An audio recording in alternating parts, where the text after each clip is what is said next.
Hello मेरे प्यारे Gen Z, how are you all. मैं हूं आपका प्रांशु भैया और आज आपकी किस्मत बहुत ज्यादा अच्छी है क्योंकि हम circle chapter I am up and down round and round सिर्फ 30 मिनट्स के अंदर कवर करने वाले हैं। और मैं सर्कल इस तरह से विजुअलाइज आज आपको करवाऊंगा कि कभी आप भूलोगे नहीं। अगर आपको मैंने समझा दिया तो मुझे क्या मिलेगा? सिर्फ आपका प्यार, लाइक, शेयर और सब्सक्राइब। Let's begin. सबसे पहले हम यहां पर सर्कल की बेसिक डेफिनेशंस को समझेंगे। ध्यान देना, हमारे पास में है सेंटर और रेडियस। सेंटर का क्या मतलब है? सेंटर का मतलब है बीचों बीच। अब एक सिंपल सी चीज मुझे बताना, यहां पर आप है, यहां पर आपकी महिला मित्र है, यहां पर आपके एक दोस्त है और यहां पर उनकी एक महिला मित्र है और यहां पर आपके प्रांशु भैया खड़े हैं। मैं अगर आपसे पूछूं कि किसके पास में मैं जल्दी पहुंच सकता हूं तो इसका आंसर क्या होगा? आप कहेंगे कि यार सेम ही डिस्टेंस ट्रेवल करना पड़ेगा आपको। यानी कि सेंटर का मतलब है कि वहां से सर्कल की लेंथ किसी भी साइड अगर हम देखेंगे तो वो हमेशा बराबर देखने को मिलेगी और इसे ही हम क्या कहते हैं? रेडियस कहते हैं। यानी कि सर्कल के सेंटर से कोई भी पॉइंट जो सर्कल को टच करता है उसे कहा जाता है रेडियस। ये भी रेडियस है, ये भी रेडियस है और ये भी रेडियस है। अभी अब यहां पर ध्यान से देखना, हमारे पास में दो टर्म्स है, डायामीटर और कॉर्ड। दोनों में क्या डिफरेंस है? जब भी सर्कल के ऊपर हमारे पास में दो पॉइंट्स होते हैं और दो पॉइंट्स को हम ज्वाइन कर देते हैं, ज्वाइन करने पर बन जाती है लाइन। अगर वो लाइन सेंटर से पास करती है उसे डायामीटर कहा जाता है और अगर वो सेंटर से पास नहीं करती उसे हम कहते हैं कॉर्ड। सिंपल सी बात है। अब मुझे एक चीज और बताना, यहां पर ये है सेंटर। सेंटर से सर्कल तक का डिस्टेंस क्या होता है? रेडियस। सेंटर से सर्कल तक का डिस्टेंस क्या होता है? रेडियस। यानी डायामीटर मेरा बराबर होता है ट्वाइस ऑफ रेडियस। सिंपल चीज। मेरे पास में जो नेक्स्ट टर्म है वो है आर्क। आर्क का क्या मतलब है? मैंने कोई भी लाइन ड्रॉ की दो पॉइंट्स को ज्वाइन करके, अब उन दो पॉइंट्स के बीच में जो सर्कल का हिस्सा आता है उसे ही हम क्या कहते हैं? आर्क कहते हैं। इसी तरह से हमारे पास में टर्म आती है सेक्टर। सेक्टर का मतलब होता है कि कुछ पोर्शन पूरे सर्कल का। अभी सेक्टर का मतलब है, जैसे मान लो ये क्या है? रेडियस। ये क्या है? रेडियस। और ये क्या है? आर्क।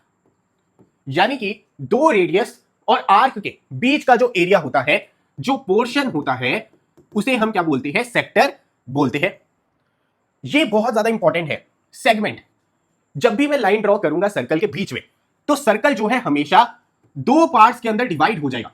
वो दोनों पार्ट्स बराबर भी हो सकते हैं और अनइक्वल भी हो सकते हैं। जैसे यहां पर येलो लाइन मैंने ड्रॉ की जिसकी वजह से सर्कल जो है दो पार्ट्स के अंदर डिवाइड हो गया। अब ये जो दो पार्ट्स है इन्हें हम क्या बोलते हैं? सेगमेंट बोलते हैं। जो छोटे वाला पार्ट होगा उसे कहा जाता है माइनर सेगमेंट। जो बड़े वाला पार्ट होता है उसे कहा जाता है मेजर सेगमेंट। सिंपल चीज। देन हमारे पास में एक टर्म होती है सर्कमफ्रेंस। सर्कमफ्रेंस का मतलब है कि ये जो सर्कल की बाउंड्री है इसकी टोटल लेंथ, इसे ही कहते हैं सर्कमफ्रेंस।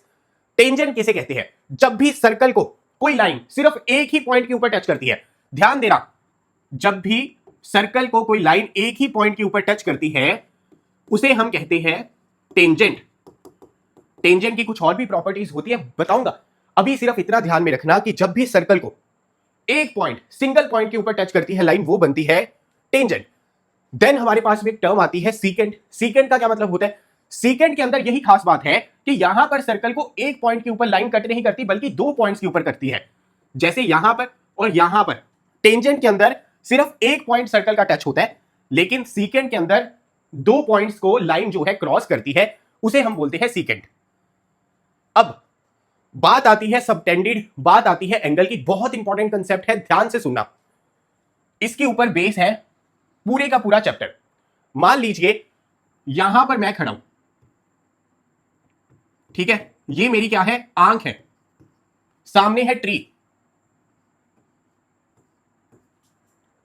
अब बात क्या है खास, आपको पता है साइंस की भाषा में हम किसी भी ऑब्जेक्ट को तब देख पाते हैं जब वहां से रोशनी जो है हमारी आंखों तक पहुंचती है।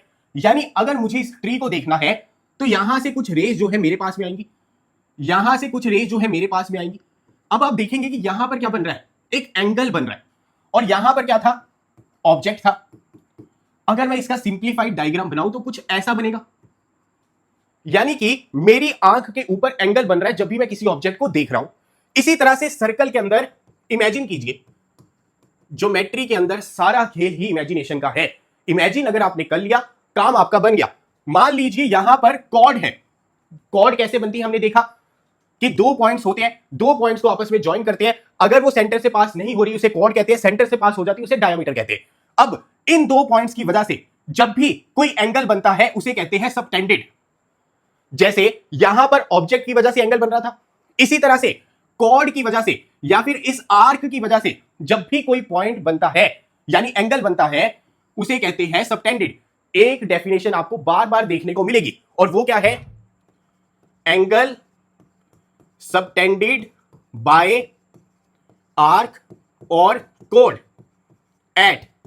अब देखो ध्यान देना, एंगल सबटेंडेड बाय आर्क और कोड यानी कि ये एंगल किसकी वजह से बन रहा है? आप कह सकते हैं कोड की वजह से बन रहा है या आर्क की वजह से बन रहा है। क्यों? क्योंकि यहां पर दो पॉइंट्स है ना, इन दोनों पॉइंट्स के बीच में ही तो आर्क है, इन दोनों पॉइंट्स के बीच में ही तो लाइन है यानी जिसे हम कहते हैं कोड है, और यहां से ही लाइन निकलकर एक एंगल बना रही है, इसे बोलते हैं एंगल सबटेंडेड बाय आर्क और कोड। अब ये एंगल जो है दो जगह पर बन सकता है, पहला सर्कल के ऊपर और दूसरा सेंटर में। जब ये सर्कल के ऊपर बनेगा आप उसको बोलेंगे एंगल सबटेंडेड बाय आर्क और कोड एट सर्कल, और जब ये बनेगा सेंटर में तो आप कहेंगे एंगल सबटेंडेड बाय आर्क और कोड एट सेंटर। ये चीज आपको यहां पर ध्यान में रखनी है। जैसे ये एग्जांपल थी कि एंगल सबटेंड हो रहा है यानी कि कॉर्ड के द्वारा एंगल बनाया जा रहा है सर्कल के ऊपर, और यहां पर देखिए कॉर्ड के द्वारा एंगल बनाया जा रहा है सेंटर के ऊपर। तो एंगल बनाने का क्या मतलब है कि लाइन यानी कॉर्ड वो एंगल बना रही है, या तो वो सर्कल के ऊपर बनाएगी या फिर सेंटर के ऊपर बनाएगी। अभी हम यहां पर अपनी सबसे पहली थ्योरम को देखते हैं, equal chords subtend equal angles at the centre. अब यहां पर एंगल बन कहां रहा है? सेंटर के ऊपर या सर्कल के ऊपर? बन रहा है सेंटर के ऊपर, यानी कि ये है कॉर्ड, कॉर्ड के होते हैं दो पॉइंट्स, सेंटर के ऊपर एंगल बनाना है, दैट मींस सेंटर को ज्वाइन कर लीजिए दोनों पॉइंट से, ये बन गया एंगल। इसी तरह से यहां से ज्वाइन कर लीजिए। वो ये कहना चाह रहा है कि दोनों कॉर्ड्स अगर आपस में बराबर है तो प्रूव कीजिए इन कॉर्ड्स के द्वारा सेंटर के ऊपर बनाया जाने वाला एंगल भी आपस में बराबर है। कैसे बताएंगे हम? ये बताने के लिए हमें ये प्रूव करना होगा कि ये दोनों ट्राइंगल जो है आपस में क्या है? कॉन्ग्रुएंट है। कॉन्ग्रुएंट होने का मतलब होता है कि दोनों ही ट्राइंगल्स आपस में एक जैसी है, यानी कि दोनों ही ट्राइंगल्स का सेम साइज है और सेम शेप है। अब एक चीज ध्यान में रखना, यहां पर गिवन क्या है कि AB बराबर है CD के, और प्रूव करना है कि एंगल AOB बराबर है एंगल COD के। एक चीज और नोटिस करना, सेंटर से सर्कल तक का डिस्टेंस होता है रेडियस, सेंटर से सर्कल तक का डिस्टेंस होता है रेडियस, सेंटर से सर्कल तक का डिस्टेंस होता है रेडियस, सेंटर से सर्कल तक का डिस्टेंस होता है रेडियस। जब आपने ये काम कर लिया आपको कंफ्यूजन ना हो, इस वजह से दोनों ट्राइंगल्स को अलग से बना लेना है। अब आपको पता है कि ये भी आर है, ये भी आर है, ये भी आर है, ये भी आर है, दैट मींस ये साइड बराबर है इस साइड के, ये साइड बराबर है इस साइड के, और AB बराबर है CD के, ये तो ऑलरेडी गिवन है। That means by side side side rule हम कह सकते हैं कि दोनों ट्राइंगल्स आपस में क्या है? कॉन्ग्रुएंट है। जब दोनों ट्राइंगल्स आपस में कॉन्ग्रुएंट है इसका मतलब कि ये दोनों एंगल भी आपस में बराबर होंगे, ये दोनों एंगल भी आपस में बराबर होंगे, और ये दोनों एंगल्स भी आपस में बराबर होंगे। तो कुछ इस तरह से आपको लिखना है कि तीनों ही साइड्स यहां पर बराबर है, दो साइड्स इस वजह से बराबर है क्योंकि वो रेडियस के बराबर है, और तीसरी हमें गिवन है। इसी वजह से by side side side rule हम प्रूव कर सकते हैं कि दोनों ट्राइंगल जो है आपस में कॉन्ग्रुएंट है। कॉन्ग्रुएंट होने का मतलब कि उसके कॉरेस्पॉन्डिंग पार्ट्स इक्वल होंगे, दैट मींस एंगल AOB बराबर होगा एंगल COD के। सिंपल। अब जो हमारा नेक्स्ट कंसेप्ट है वो है रिवर्स थ्योरम। पहली थ्योरम के अंदर हमने ये देखा कि अगर दो कॉर्ड्स बराबर है उनके द्वारा बनाए जाने वाले दो एंगल बराबर होंगे। अब यहां पर रिवर्स है, यानी आपको ये गिवन है कि दो एंगल्स जो सेंटर के ऊपर बन रहे हैं वो बराबर है। आपको ये प्रूव करना है कि वो दो एंगल्स जिन दो कॉर्ड्स के द्वारा बनाए जा रहे हैं क्या वो आपस में बराबर है। तो सेम कंसेप्ट है, फिगर को देख के डरना नहीं है। अगर आप चाहें तो सेम फिगर भी यहां पर ड्रॉ कर सकते हैं, लेकिन मेन चीज है कि यहां पर कंसेप्ट समझ में आए, रटने की बात ही नहीं है। कोई भी दो कॉर्ड्स बना लेनी है, पहली कॉर्ड है AB, दूसरी कॉर्ड है CD। एंगल कहां पे बन रहा है? एंगल कहां पे सबटेंड हो रहा है? एंगल सबटेंड हो रहा है सेंटर में। सेंटर में सबटेंड कैसे होगा? जो कॉर्ड है उसके दो पॉइंट्स हैं, दोनों पॉइंट से सेंटर को ज्वाइन कर लो, पहली ट्रायंगल बन गई। दोनों पॉइंट से सेंटर को ज्वाइन कर लो, दूसरी ट्रायंगल बन गई। अब यहां पर गिवन है कि ये एंगल जो है आपस में बराबर है। और मुझे बताइए सेंटर से सर्कल तक का डिस्टेंस रेडियस होता है, दैट मींस ये भी R है, दैट मींस ये भी आर है, दैट मींस ये भी आर है। इसी तरह से दो ट्राइंगल्स आप यहां पर बना सकते हैं, ये भी रेडियस है, ये भी रेडियस है, यानी ये दोनों साइड्स आपस में बराबर है। ये भी रेडियस है, ये भी रेडियस है, ये भी आपस में बराबर है। और ये चीज गिवन है कि इनके बीच का एंगल जो है बराबर है। पिछली थ्योरम के अंदर दोनों साइड्स गिवन थी बराबर है, यहां पर ये गिवन है कि दोनों एंगल बराबर है। और कॉन्ग्रुएंसी के रूल होते हैं, एक होता है साइड साइड साइड रूल, एक होता है साइड एंगल साइड रूल। यानी कि अगर दो साइड्स बराबर है और उनके बीच का एंगल जो है बराबर है, दैट मींस दोनों ही ट्राइंगल्स क्या है, कॉन्ग्रुएंट है। एक बार कॉन्ग्रुएंट प्रूव कर दिया, दैट मींस ट्राइंगल के सारे कॉरेस्पॉन्डिंग पार्ट जो है बराबर हो जाएंगे। यानी ये बराबर हो जाएगा इसके, ये बराबर हो जाएगा इसके, ए भी बराबर हो जाएगा सी डी के। तो यहां पर गिवन है कि एंगल बराबर है, A1 बराबर A2, ये दोनों क्या है, रेडियस है। एससीएस रूल से हमने ट्राइंगल्स को कॉन्ग्रुएंट प्रूव कर दिया। कॉन्ग्रुएंट प्रूव करने के बाद में जो कॉरेस्पॉन्डिंग पार्ट्स है वो बराबर हो जाएंगे, दैट मींस AB बराबर है CD के। दैट मींस अगर सेंटर के ऊपर एंगल बन रहा है दो कॉर्ड्स के द्वारा और ये आपस में बराबर है, तो दोनों कॉर्ड्स भी आपस में बराबर होंगी। यही हमारी यहां पर थ्योरम है। नेक्स्ट हमारी यहां पर जो थ्योरम है काफी ज्यादा सिंपल है। Any line perpendicular from centre to the chord bisects the chord. ध्यान देना, हमारे पास में कॉर्ड है AB, बाइसेक्ट का क्या मतलब होता है, बाई का मतलब होता है टू, सेक्ट का मतलब होता है दो हिस्से। यानी कि अगर मैं सेंटर से कोई भी परपेंडिकुलर लाइन ड्रॉ करता हूं, परपेंडिकुलर लाइन का मतलब बिल्कुल सीधी 90 डिग्री के ऊपर, ऐसा करने पर ये लाइन कॉर्ड को दो इक्वल हिस्सों के अंदर बांट देती है, डिवाइड कर देती है। यही हमारी थ्योरम है और इसे ही हमें यहां पर प्रूव करना है। एक चीज ध्यान में रखना, जहां पर भी 90 डिग्री आ गया वहां पर कॉन्ग्रुएंसी का जो रूल लगेगा वो लगेगा RHS रूल। जैसे ट्रिपल एस रूल का मतलब था कि तीनों साइड्स बराबर है, RHS रूल का मतलब है कि एक राइट एंगल है दोनों ही ट्राइंगल्स के अंदर, हाइपोटेन्यूज जो है आपस में बराबर है और हाइपोटेन्यूज के अलावा कोई भी एक साइड, चाहे वो बेस है चाहे वो परपेंडिकुलर है, अगर बराबर हो जाती है, दैट मींस हमारी दोनों ही ट्राइंगल्स क्या है, कॉन्ग्रुएंट है। अब सिंपल सी बात है, यहां पर हम कंस्ट्रक्शन करेंगे, दो ट्राइंगल्स जो है बना लेंगे। जब हमने दो ट्राइंगल्स बना ली, मुझे बताइए ये डिस्टेंस क्या है, R है, सेंटर से सर्कल तक का डिस्टेंस। ये क्या है, ये भी रेडियस है, ये भी R है। दैट मींस कि यहां पर दोनों ट्राइंगल्स के अंदर एक एंगल कॉमन है और वो एंगल है 90 डिग्री। हाइपोटेन्यूज जो है दोनों का कॉमन है और साथ ही साथ में एक साइड कॉमन है, कौन सी, ON। ON साइड जो है इसके बीच में भी आ रही है ट्राइंगल के और इसके बीच में भी आ रही है। तो यहां पर एक साइड कॉमन होने की वजह से, राइट एंगल कॉमन होने की वजह से, हाइपोटेन्यूज कॉमन होने की वजह से, यहां पर RHS रूल से हम कह सकते हैं कि दोनों ही ट्राइंगल्स आपस में क्या है, कॉन्ग्रुएंट है। अगर दोनों ट्राइंगल्स आपस में कॉन्ग्रुएंट है तो उनके कॉरेस्पॉन्डिंग पार्ट्स भी क्या होंगे, इक्वल होंगे। दैट मींस हम यहां से कह सकते हैं AN बराबर है BN के, AN बराबर है BN के। दैट मींस अगर 90 डिग्री से हमने सेंटर से कोई लाइन ड्रॉ की, परपेंडिकुलर लाइन ड्रॉ की, तो कॉर्ड जो है दो इक्वल हिस्सों के अंदर बट जाएगी। यही हमारी थ्योरम है। नेक्स्ट हमारी यहां पर जो थ्योरम है वो काफी ज्यादा सिंपल है। Equal chords of a circle are equidistant from the centre. यानी कि सर्कल के अंदर दो कॉर्ड्स हैं, हमें यह प्रूव करना है कि इनका डिस्टेंस सेंटर से बराबर है। यानी सेंटर से जितनी दूर ये कॉर्ड है उतनी ही दूर जो है दूसरी कॉर्ड है। कैसे प्रूव करेंगे, पहले तो मुझे बताइए सेंटर से किसी भी कॉर्ड का डिस्टेंस कैसे निकाल सकते हैं। यहां से एक स्ट्रेट लाइन ड्रॉ करूंगा, यहां से स्ट्रेट लाइन ड्रॉ की तो ये डिस्टेंस आ गया, यहां से स्ट्रेट लाइन ड्रॉ की तो ये डिस्टेंस आ गया। हमें यही प्रूव करना है कि ये दोनों डिस्टेंस जो है आपस में बराबर है। मुझे बताइए जब भी हम सेंटर से स्ट्रेट लाइन ड्रॉ करते हैं वो परपेंडिकुलर होता है, परपेंडिकुलर होता है यानी 90 डिग्री होता है। और हमने पिछली ही थ्योरम के अंदर पढ़ा है कि अगर सेंटर से कोई भी परपेंडिकुलर ड्रॉ हम करेंगे वो कॉर्ड को दो इक्वल हिस्सों के अंदर डिवाइड कर देगा। इतना क्लियर हुआ। लेकिन इतना डाटा हमारे लिए सफिशिएंट नहीं है इस चीज को प्रूव करने के लिए।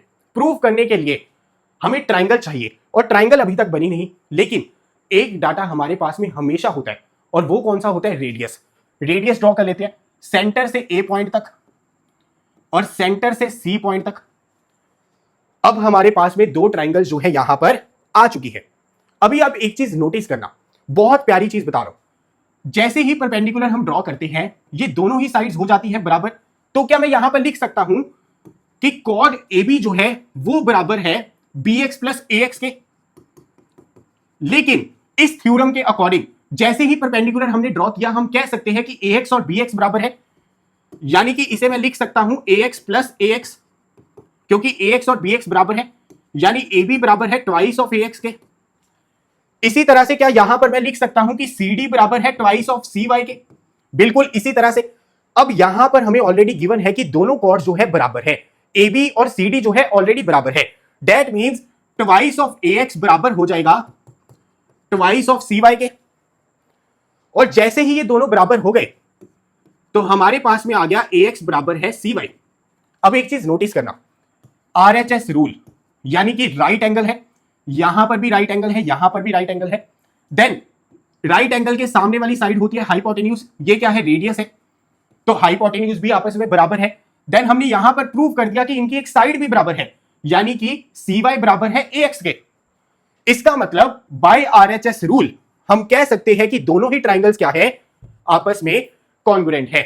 जब दो ट्राइंगल्स आपस में कॉन्ग्रुएंट हो जाते हैं तो उनके कॉरेस्पॉन्डिंग पार्ट्स भी बराबर हो जाते हैं। और यहां पर हमें प्रूव करना था कि कॉरेस्पॉन्डिंग पार्ट्स OX बराबर है OY के, तो ये हम यहां पर लिख सकते हैं कि OX हमारा बराबर है OY के।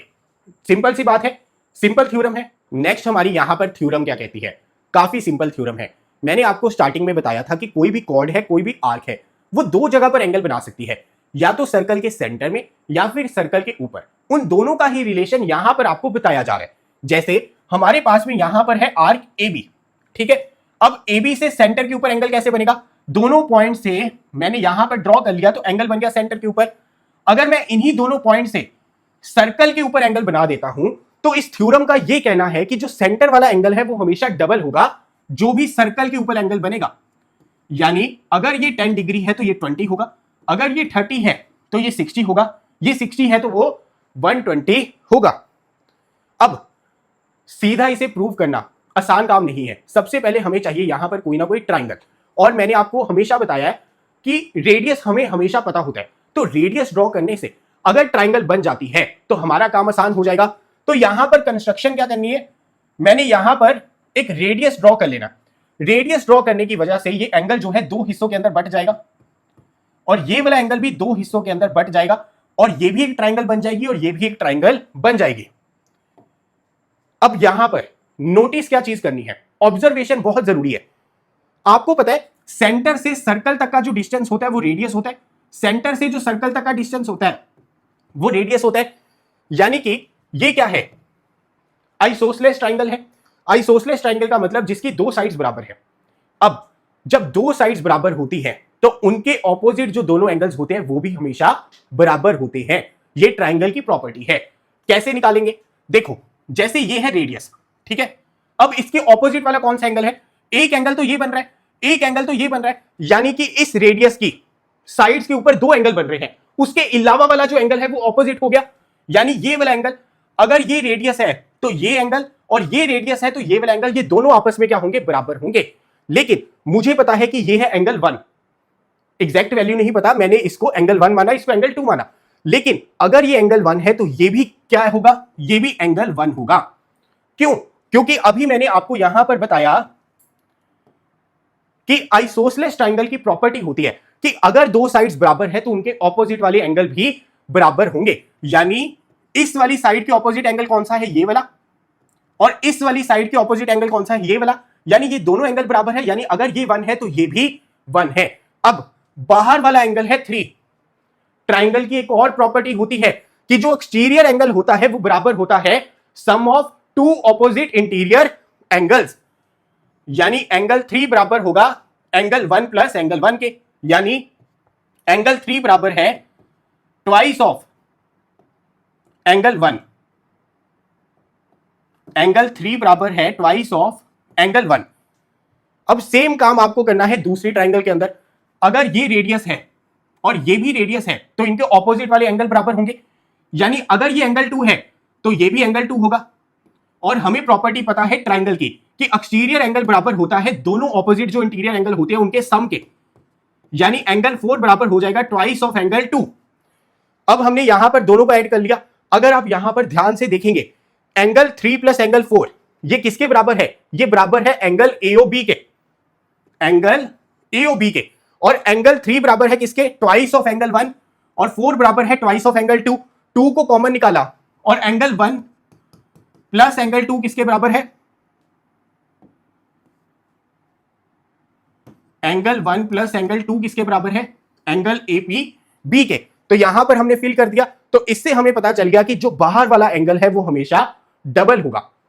इसको प्रूव कैसे करना था? सिंपल था। पहले तो आपको कंसेप्ट समझ में आना चाहिए कि सेम पॉइंट से यहां पर ड्रॉ करना है एंगल, सेम पॉइंट से यहां पर ड्रॉ करना है, एक रेडियस ले लेना है। जब रेडियस ले लिया तो आइसोसेलेस ट्रायंगल बन गई। आइसोसेलेस ट्रायंगल बन गई तो दोनों एंगल बराबर होंगे। बाहर वाला एंगल जो है इन दोनों के सम के बराबर होगा। वहां से एडिशन करेंगे, कॉमन निकालेंगे, तो प्रूव हो जाएगा कि ये वाला एंगल जो है हमेशा डबल होता है इस वाले एंगल से। नेक्स्ट हमारे पास में यहां पर जो थ्योरम है वो ये कहती है angle formed in a semi circle is 90 degrees. एक चीज नोटिस करना, इससे पहले जितने भी हमने क्वेश्चन देखे वहां पर हमारे पास में 2 पॉइंट्स थे, यानी आर्क थी, लेकिन वो आर्क थी छोटी और जो बाकी वाली आर्क है वो बड़ी हो जाती है। जैसे यहां पर व्हाइट कलर के अंदर आपकी क्या है, माइनर आर्क है, और रिमेनिंग ब्लू कलर के अंदर आपकी क्या है, मेजर आर्क है। लेकिन सेमी सर्कल के केस के अंदर क्या होता है, दोनों ही आर्क जो है आपकी बराबर हो जाती है, माइनर और मेजर आर्क बराबर हो जाती है। लेकिन कंसेप्ट आपका सेम रहेगा। हमारे पास में एक थ्योरम है, उस थ्योरम का ये कहना है अगर सेम आर्क से एक एंगल सेंटर के ऊपर बना और उसी आर्क से एक एंगल सर्कल के ऊपर बना, तो सर्कल वाला जो एंगल है वो हमेशा आधा होगा उस एंगल के जो एंगल सेंटर के ऊपर बन रहा है। अब एक चीज नोटिस करना, यहां पर आर्क है AB, AB को जब सेंटर से ज्वाइन करेंगे तो सेंटर में भी एक एंगल बन रहा है। पूरा एंगल होता है 360 डिग्री, स्ट्रेट लाइन का एंगल कितना होता है, 180 डिग्री। अब मुझे बताइए इसी आर्क से एक एंगल बन रहा है सर्कल के ऊपर यहां पर, तो ये एंगल जो है इसका आधा होगा, जिसकी वजह से हम ये कहते हैं कि सेमी सर्कल के केस में जो भी एंगल बनेगा वो हमेशा 90 डिग्री होगा। किस वजह से? क्योंकि ये थ्योरम हमने अभी अभी प्रूव करी है। सिंपल। अब एक चीज और नोटिस करना,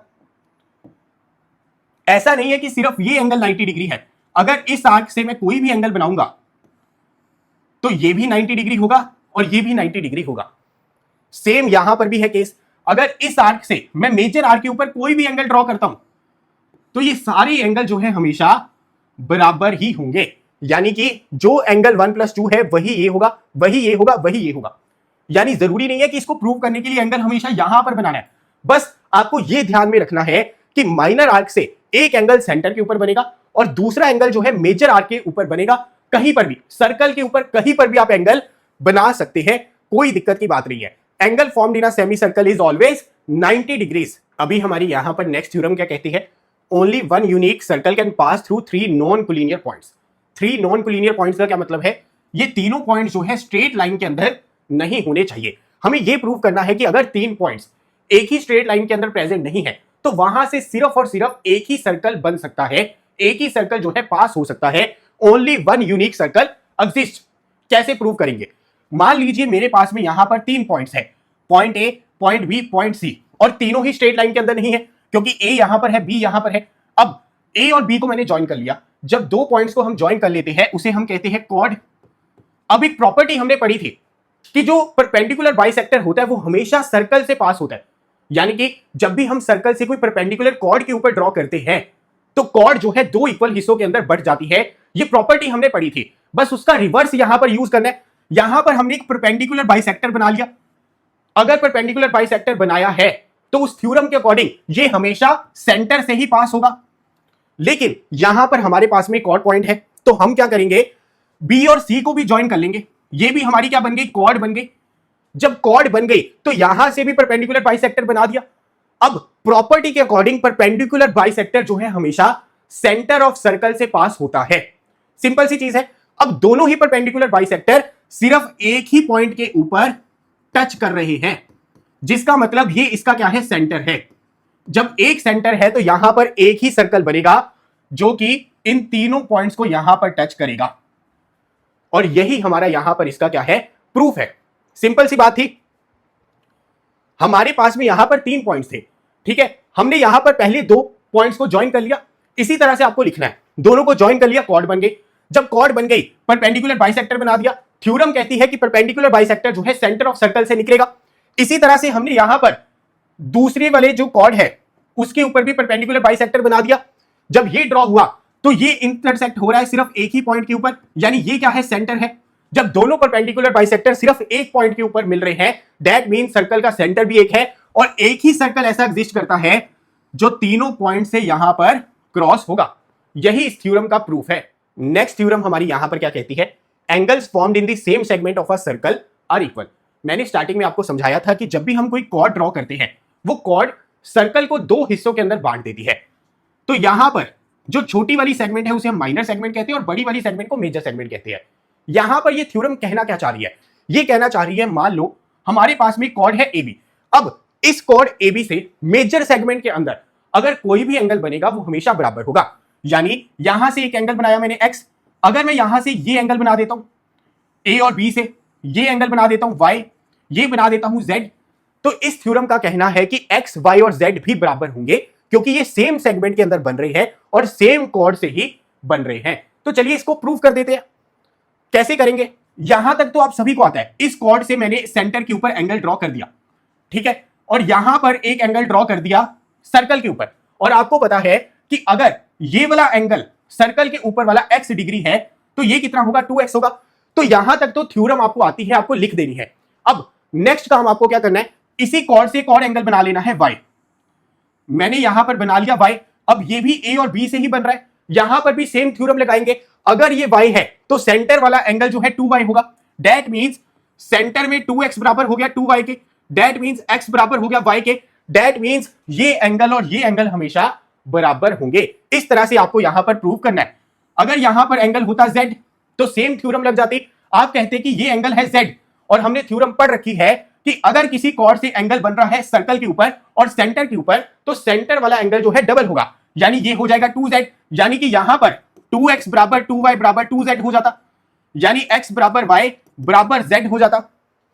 तो सिंपल सी बात है कि अगर एक ही सेगमेंट के अंदर सेम ही कॉर्ड या फिर सेम ही आर्क से एंगल बन रहे हैं वो हमेशा ही आपस में क्या होंगे? बराबर होंगे। इसको आप यहां पर भी देख सकते हैं। जैसे मैंने बताया था, अगर ये 90 डिग्री है तो ये भी 90 डिग्री होगा और ये भी आपका क्या होगा? 90 डिग्री होगा, क्योंकि सेम ही सेगमेंट के अंदर सेम ही आर्क से ये एंगल यहां पर आपके बन रहे हैं। अब नेक्स्ट थ्योरम जो हमारे पास में है वो है कॉन्साइक्लिक पॉइंट से रिलेटेड। कॉन्साइक्लिक पॉइंट्स हमारे ऐसे पॉइंट्स होते हैं जो कि सेम सर्कल के ऊपर लाई करते हैं, जैसे point A, point B, point C, point D.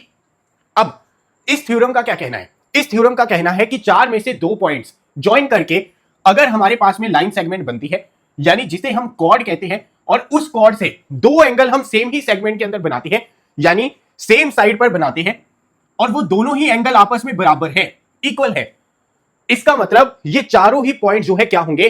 Concyclic होंगे। आपने इतनी चीज तो पहले भी पढ़ी है कि जब भी सेम सेगमेंट के अंदर किसी भी कॉर्ड से एंगल बनते हैं वो इक्वल होते हैं। यहां पर वो एक और स्टेप आगे जा रहा है।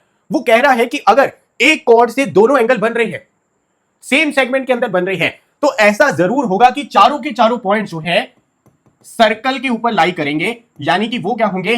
कौन साइक्लिक होंगे। सिंपल चीज। अब इस चीज को हम प्रूव कैसे कर सकते हैं? हमारे पास में गिवन क्या है? गिवन ये है कि यहां पर ये वाले जो दोनों एंगल्स है बराबर है। हमें ये प्रूव करना है कि ये चारों पॉइंट जो है सर्कल के ऊपर लाई करती है। इसे प्रूव करने के लिए हम यूज करेंगे कॉन्ट्राडिक्टरी मेथड, यानी कि पहले हम ये अज्यूम करेंगे कि चारों पॉइंट जो है सर्कल के ऊपर लाई नहीं करते। अगर उसमें कोई भी एरर हमें मिल गया तो हम ये कह देंगे कि ये जो अजम्पशन थी वो गलत थी। दैट मींस चारों ही पॉइंट्स लाई करते हैं सर्कल के ऊपर। अब देखिए हमने यहां पर क्या किया? हमने माना कि तीन पॉइंट जो है सर्कल के ऊपर लाई करते हैं, लेकिन फोर्थ पॉइंट जो है सर्कल के ऊपर लाई नहीं करता। अब इस केस के अंदर हमारे दो केसेस बनते हैं। जो एस पॉइंट है वो हम ये भी एज्यूम कर सकते हैं कि सर्कल के बाहर है, और ये भी एज्यूम कर सकते हैं सर्कल के अंदर है। इसकी वजह से अब हमें एक और एडिशनल पॉइंट एज्यूम करना होगा जो सर्कल के ऊपर है, जो है हमारा एम। दोनों साइड हमने एज्यूम कर लिया, एम को ज्वाइन कर लिया क्यू के साथ में। अब मेरी एक बात ध्यान से नोटिस करना, हमने एक थ्योरम पढ़ी थी। वो थ्योरम क्या कहती है? वो थ्योरम कहती है कि एक कॉर्ड से अगर सेम सेगमेंट के अंदर एंगल बनते हैं तो वो बराबर होते हैं। दैट मींस यहां पर जो एंगल बन रहा है पी आर क्यू वो बराबर होना चाहिए एंगल पी एम क्यू के, और यहां पर जो एंगल बन रहा है पी आर क्यू ये भी बराबर होना चाहिए एंगल पी एम क्यू के। लेकिन हमें एक चीज दे रखी है, वो चीज दे रखी है कि पी आर क्यू जो है पी एस क्यू के बराबर है। तो यहां पर पी आर क्यू की जगह हम भर सकते हैं पी एस क्यू, यानी कि एंगल पी एस क्यू बराबर है एंगल पी एम क्यू के। इसका क्या मतलब है? इसका मतलब यह है कि ये वाला एंगल जो है बराबर है इसके, ये वाला एंगल जो है बराबर है इसके। अब मुझे बताइए कि क्या ये पॉसिबल हो सकता है? ये तभी पॉसिबल हो सकता है अगर ये दोनों ही पॉइंट्स एक साथ लाई करते, यानी कि अगर S वाला पॉइंट M के ऊपर ही होता तभी ये कंडीशन जो है पॉसिबल है कि ये दोनों एंगल्स बराबर हों। अदरवाइज ये पॉसिबल नहीं है। दैट मींस कॉन्ट्राडिक्टरी मेथड के तहत हम कह सकते हैं कि ये S पॉइंट M पॉइंट के ऊपर ही लाई करना चाहिए, तभी ये पॉसिबल होगा कि एंगल PSQ बराबर हो जाएगा एंगल PMQ के। This is only possible when points M and S coincide, यानी कि दोनों ही पॉइंट्स जो है कोइंसाइड करते तो ये पॉसिबल होता। दैट मींस कि जब भी दो पॉइंट से दो एंगल्स बनेंगे और वो दोनों एंगल्स अगर बराबर हैं तो ये चारों पॉइंट्स क्या हो जाएंगे? कौन साइक्लिक हो जाएंगे। अभी हम यहां पर अपनी अगली थ्योरम की तरफ चलते हैं। अगली थ्योरम हमारी कहती है कि sum of opposite angles of cyclic quadrilateral is 180 degree. Cyclic quadrilateral क्या होती है? इसके अंदर जो क्वाड्रिलेटरल के पॉइंट्स है ना, वो सारे के ही सारे क्या होते हैं? कौन साइक्लिक होते हैं, यानी कि सर्कल के ऊपर प्रेजेंट होते हैं। इसी वजह से इस तरह की क्वाड्रिलेटरल को हम साइक्लिक क्वाड्रिलेटरल कहते हैं। हमें यहां पर यह प्रूव करना है कि angle DAB plus angle DCB दोनों का सम जो है 180 डिग्री है, क्योंकि दोनों क्या है? एक दूसरे के ऑपोजिट है। ध्यान देना, हमने एक थ्योरम पढ़ी थी कि किसी भी आर्क से अगर एंगल सेंटर के ऊपर भी बनता है, सर्कल के ऊपर भी बनता है, तो जो सेंटर के ऊपर एंगल बन रहा है वो हमेशा क्या होगा? डबल होगा। अब एक चीज नोटिस करना, यहां पर आर्क है हमारी DCB। इस DCB आर्क से एक एंगल बन रहा है सेंटर के ऊपर, ये वाला एंगल, और इसी आर्क से एक एंगल बन रहा है यहां पर। दैट मींस मैं कह सकता हूं कि एंगल DAB, यानी कि एंगल DAB बोल दूं या BAD बोल दूं, एक ही बात है। Angle BAD is equal to half of reflex of angle BOD। Reflex of angle का क्या मतलब है? देखो, ये जो ऊपर वाला एंगल है ना, इसे हम बोल रहे हैं BOD, और ये नीचे वाला जो एंगल है इसे बोल रहे हैं reflex of angle BOD। Reflex of angle उसको बोलते हैं जिसका सम जो है 180 से ज्यादा होता है। देखो, ये जो टोटल एंगल है यहां पर, ये है 360 डिग्री। अब अगर आप यहां पर नोटिस करेंगे तो नीचे वाला जो एंगल है वो बड़ा है। नीचे वाला एंगल बड़ा होने की वजह से ये 180 डिग्री से बड़ा होगा। तो जो एंगल 180 डिग्री से बड़ा होता है उसे कह देते हैं रिफ्लेक्स ऑफ एंगल BOD। यानी ऊपर वाला एंगल है एंगल BOD, और 360 डिग्री में से जो बचा, जो 180 डिग्री से बड़ा होगा, उसको हम बोलेंगे रिफ्लेक्स ऑफ एंगल BOD। तो इस तरह से आपको लिखना है। अभी इसी तरह से आप यहां पर दूसरी आर्क को देखिए। यहां पर मेरे पास में आर्क है DAB। आर्क DAB से एक एंगल बना यहां पर, ये वाला, और दूसरा एंगल बना यहां पर।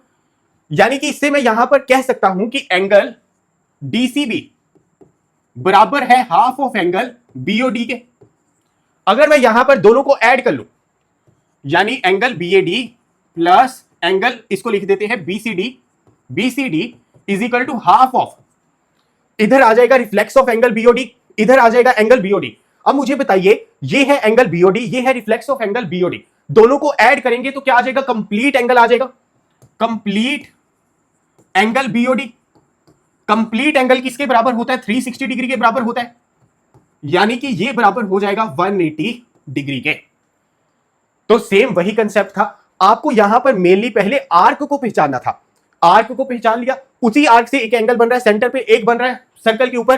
प्रॉपर्टी लगा दी जो सीखी थी, यहां पर भी प्रॉपर्टी लगा दी, दोनों को ऐड कर दिया, सेंटर वाला एंगल जो है कंप्लीट हो गया, यानी 360 डिग्री के बराबर हो गया। यानी कि ऑपोजिट एंगल्स साइक्लिक क्वाड्रिलेटरल के केस में बराबर होते हैं हमेशा 180 डिग्री के।